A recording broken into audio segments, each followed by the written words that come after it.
Good morning, everyone. Welcome to Black Logic.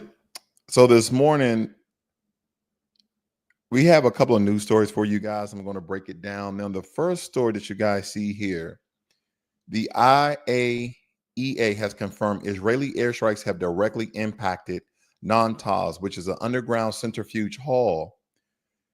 It's at the hidden heart of Iran's nuclear ambitions, and this has taken a massive blow. And in response, President Trump issued a chilling warning, stating that Iran could not have a nuclear weapon. So some of the highlights of this particular story: the IAE confirms Israeli strikes that has damaged the Natanz underground centrifuge space, also known as the vault.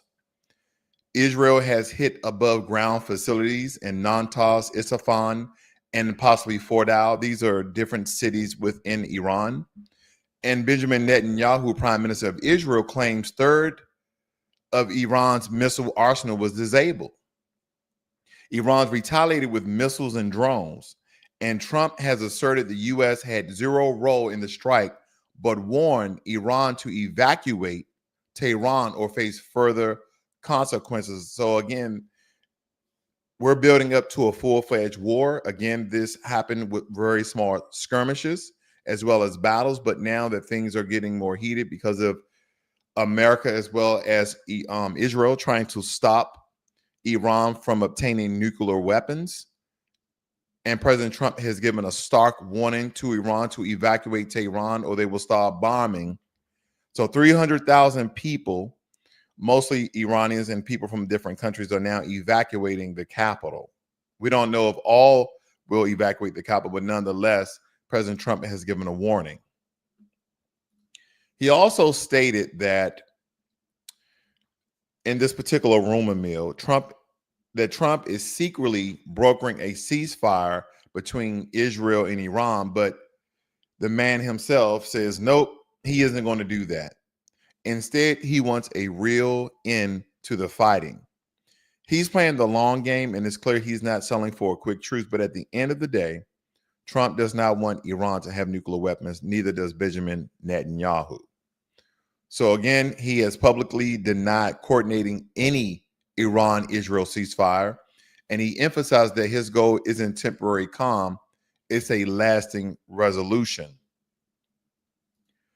And as I stated before, the war between Ukraine and Russia is still ongoing, even though the war between Iran and Israel are getting more attention nowadays. But Russian drone and missile attack on Ukrainian capital kills 15 and injures 156 people. So again, the war between Ukraine and Russia is still ongoing. And at the current moment, there's no indicator, news, or reports of this war ending anytime soon.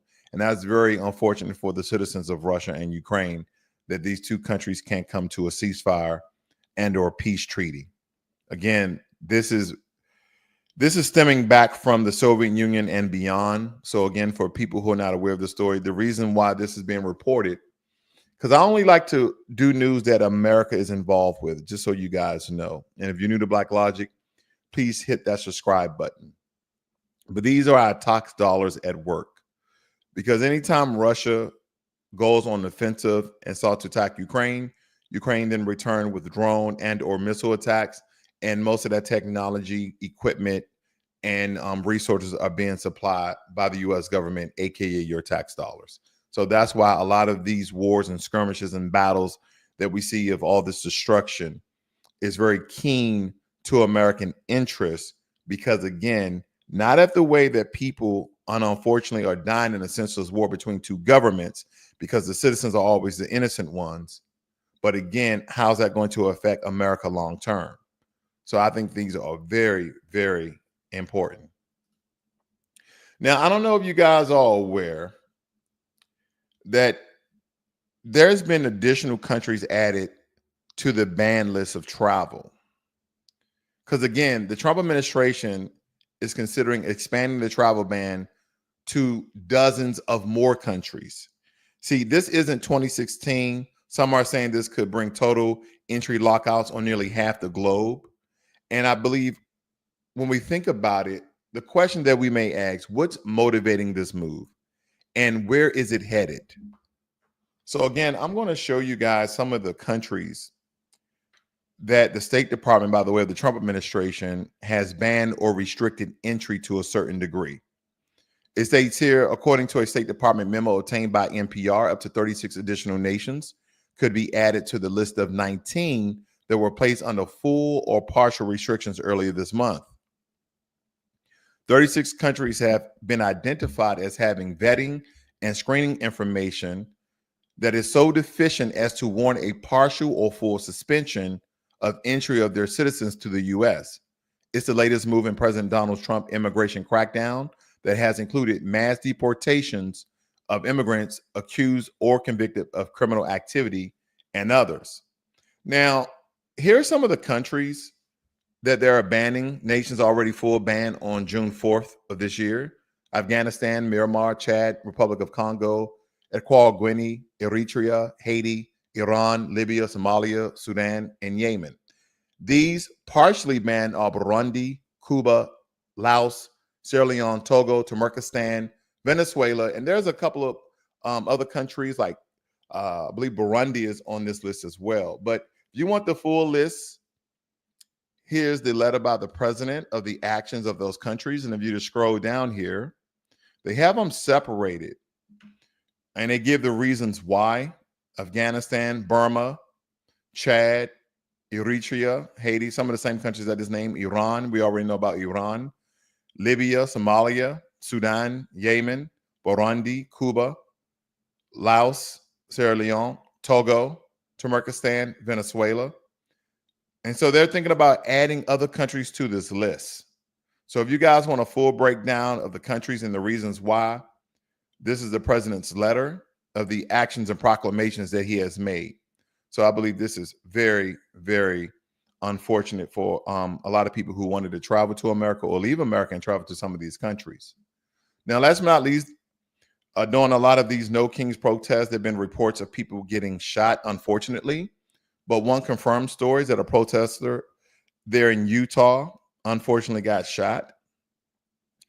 And it actually turned deadly. And with emotions running hot, a lot of things have been occurring because majority of the people who've been protesting, I believe there's three significant groups to point out, largely from the Hispanic Latino community, both illegal and legal, and then also from the white community. There's been very, very small showing of Black Americans in support of illegal immigration in this country. And why is that important? Now, we've talked about illegal immigration. We talk about the relationship between Hispanic Latinos and Black Americans. And it's not as if Black Americans are being prejudiced or racist. We're just not supporting the illegality of people who are legally in the country, whether it be for humanitarian or non-humanitarian reasons. The point is that a large group of people, 11 million approximately, or allegedly, since, have entered the country illegally. And they're wanting us to get out into the streets and protest for this. Now, we already know, we don't have to give a comprehensive breakdown of the relationship between foundational Black Americans and the U.S. government. But I can tell you this. There's already been people, Black people who have been in support, mostly liberals and Democrats, who've been not only in the streets, but not at a very large showing, but on a political front. And a lot of these Democrat Black Americans have been either arrested, detained, or questioned in their support of illegal immigration. So again, when it comes to the relationship of Black Americans in this government, we already know that it's very, very thin, because everything that we need, everything that we are owed, we have to get in the street and protest. But this is for justice. This is not for things that are illegal. But furthermore, there's been people from the Latin Hispanic community continue to come out and call out Black people of the difference. Now, before I show you guys this, there is something I definitely want to break down before I play this short video here, because I think it's very important that I show the dichotomy on both sides of the colorism within the Black community as well in the Hispanic community, but there is a very, very large difference. So let's start off with swirlers. I don't know if you guys are familiar with the term swirlers, but if you're not, the term swirlers in the Black community refers to Black individuals, often Black women, but not exclusively, who date or marry non-Black people, particularly white partners, okay, or white Hispanic partners. The term derives from the metaphor of swirling two different colors, usually black and white, suggesting interracial relationships. Now, this is a colloquial term for a Black person, especially a Black woman, who is romantically involved with someone outside the Black race, often white. Now, this is the act of engaging in interracial dating or marriage, typically with an emphasis on Black-white pairings. Now, what is the cause of Black women? Okay, and I say it's not exclusive to Black women, but what is the cause of Black women dating outside the race? Now, there's many reasons. Many reasons. I've heard there's not enough good Black men. That's number one. Number two, some women just want to mix with white people or white Hispanic people for features, for Eurocentric features because of straight hair and light skin. Now, within the Black community, the term can carry neutral, positive, or negative connotations depending on the context, intent, and who is using it. But it has been used to celebrate interracial love, especially in spaces that promote Black women expanding their dating options due to challenges in the dating pool. Conversely, it's sometimes used pejoratively, especially by critics who perceive swirling as a rejection of Blackness or Black partners, or as rooting in internalized racism and anti-Blackness. Because we've heard that rhetoric from some Black women as well. They don't like Black men because they're Black. So they tend to date outside their race. Now, if we look at some of the psychological and social layers of this and the historical trauma behind it, the history of interracial relationships, mostly between Black women and white men, is fraught with power imbalances and violence and exploitation, especially during, slavery and Jim Crow. And this history affects how some people view swirling as either reclaiming agency or repeating patterns of subjugation. Now, interracial couples, especially featuring Black women and white men, have been increasingly normalized in the media through commercials, television shows, and movies. However, some argue that this is done at the expense of showcasing healthy Black love, reinforcing certain beauty and desirabilities hierarchies when it comes to colorism. Now, there's been many discussions about swirling often intersect with colorism and preference shaped by Eurocentric beauty standards.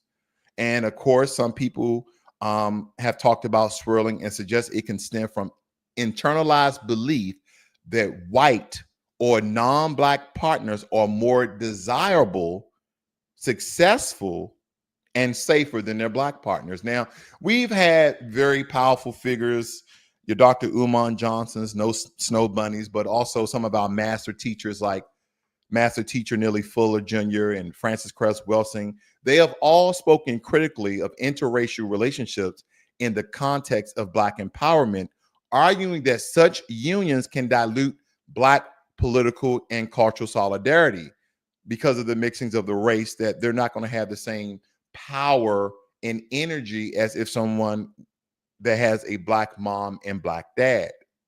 So when we look at these things and these different perspectives, swirlers as a concept exists at the intersection of personal choice, as well as systematic pressures, historical context, and cultural identity. We either embrace or criticize. It reflects ongoing conversations in our community about love, survival, loyalty, and as well freedom.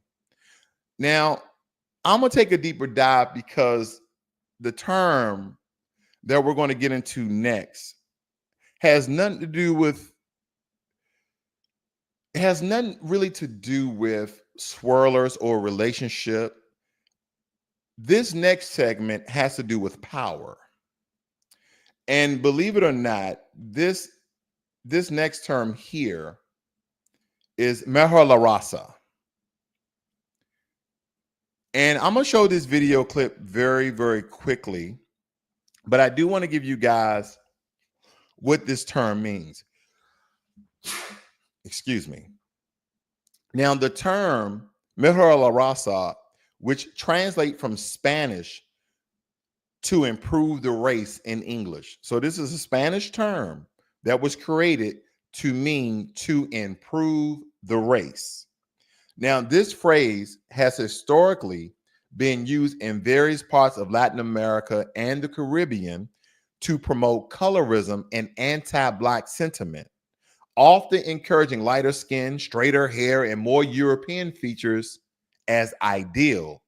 Now, it reflects the deeply rooted legacy of colonialism, white supremacy, and systematic racism in the region. So, with that being said, I'm going to come back after this video. Very appalled that I have not seen any African American descent. I've seen a few, but not a lot, out protesting of what's right, what's wrong. It's just weird to me that they are staying away from all this that is going on. I'm not sure why. I'm not sure what's going on. Now, she's playing ignorant and or dumb, as she's stating she doesn't know why. It doesn't matter if it's the Black Lives Matter movement, but we've had other Hispanics that come out and they understand why Black people are not supporting this, movement of illegal immigration. One, because Hispanics and Latinos, as a large majority, have not supported Black Americans. Okay, very small enclaves of different groups of people, as well as there's small enclaves of Black people that's supporting the movement now, but nonetheless they have not supporting us. If anything, they've turned their nose up at us. Again, I'm not speaking about every Hispanic Latino person, but I'm speaking for a large majority where they don't want to even deal with us. We've heard people in jail speaking about that Hispanic Latino man can't be in the same cell as a Black man. This is all due to ideology. This all has to do with race, and mostly this all has to do with colorism. But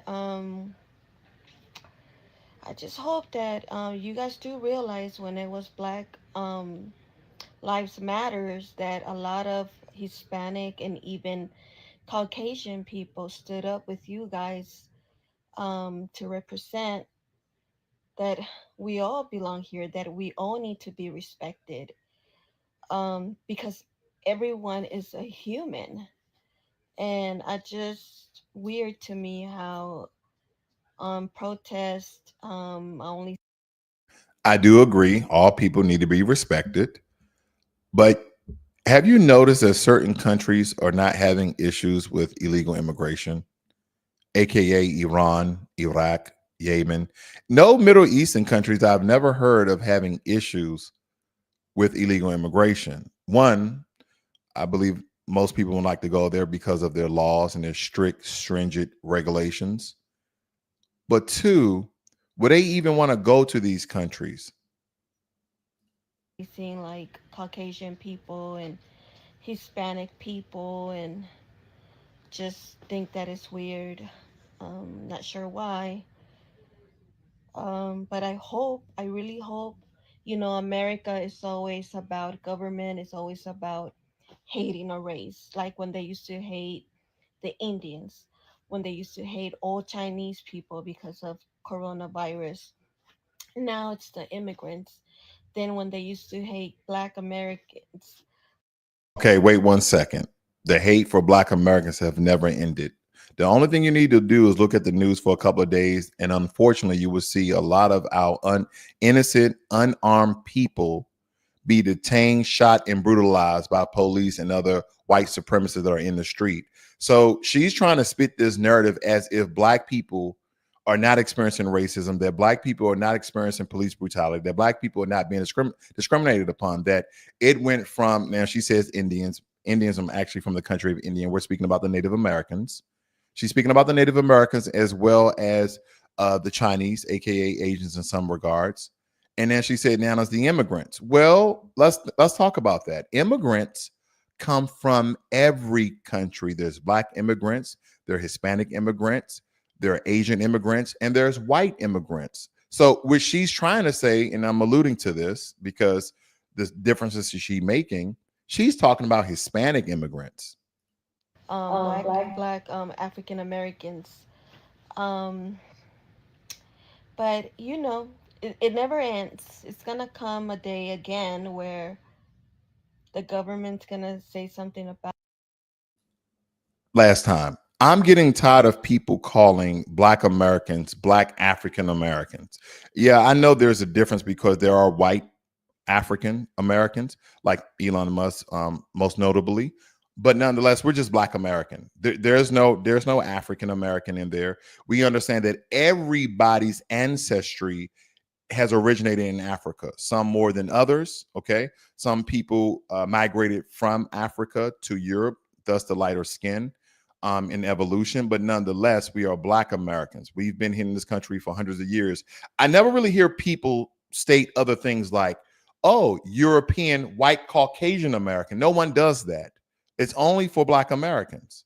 Why haven't you called yourself a Hispanic American or Hispanic Mexican American? Because it does not make sense. But for us, they throw in all these terms to confuse people. Foundational Black Americans are Americans, or you can call us Black Americans. Just leave all the other terms out. Maybe African American people, and you guys will be attacked again because it happens all the time. My apologies, but she said we will get attacked again. We are still getting attacked. This is a farce. Now, I really want to showcase this, and I'm just going to come on full screen here because I want to look for this clip for you guys because you have all these different sects of the Latin community. One, spitting lies. Two, spitting racism. But there's only a couple, there's only a few that are actually spitting the truth. And I want to make sure I showcase this. Give me 1 second here. All right. Now, I showed this just the other day, but I want to show this again for context. Se llaman los negros americanos. 100%. African American community is the only community that has the power in this country to change anything. They are the only one with the experience of civil matter. They are the only one que tenían el esclavo ahí mismitico. They are the only one that are not going to get deported anywhere, and you cannot put them all in jail. So African American community, which is the community that is stepped on by Cubans, the most are the only ones that are going to save the Latinos. And I clap for the African American community that has not come out because it is not. I do. We didn't do shit for them. I get it, but I don't. Me and you support, but in masses, we didn't support anything that was going with them. Latinos look at Cubans specifically. I'm not going to talk about any other community because I'm not part of that community, even though I'm a Latina with them. Cubans talk shit about African Americans. Cubans did not support African Americans. Cubans think that they all victimize themselves, that of this, all of that. African Americans are the only ones that are going to save your asses, Latinos. So you better start kissing. If you're going to kiss some ass in this country, you better kiss some black. All right. She took it a little bit farther, but you don't have to kiss any black butt there. But let me get back on the term Mejela Raza.